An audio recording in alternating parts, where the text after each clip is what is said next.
L'amendement, il est comme ça.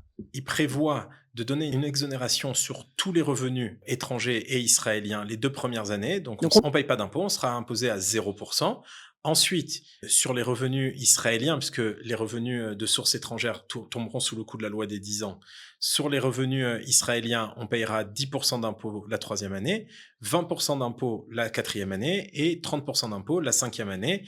Donc, évidemment, au niveau des paliers d'imposition, c'est très intéressant. Alors, au-dessus d'un million de shekels, ils n'ont pas donc encore dit exactement quoi, mais je suppose qu'on repasse sur de l'imposition normale. Au jour d'aujourd'hui, de ce qui a été publié dans les communiqués, c'est une dispense d'impôt sur les 2 premières années jusqu'à 1 million et ensuite, au-dessus d'un million, on recommence à payer ses impôts. si ça passe, c'est plutôt bien, mais il va falloir, faire attention à la manière dont on déclare ses revenus. Oh, c'est Avantage ça? fiscal, c'est toujours bien. De temps en temps, quand on reçoit un cadeau, il y a toujours une contrepartie et en fait, il faut gérer cette contrepartie. Maintenant, après, le fait d'avoir un avantage fiscal, c'est une carte en plus dans son arsenal pour, optimiser ses impôts. Donc oui, c'est bien, si ça passe, c'est magnifique.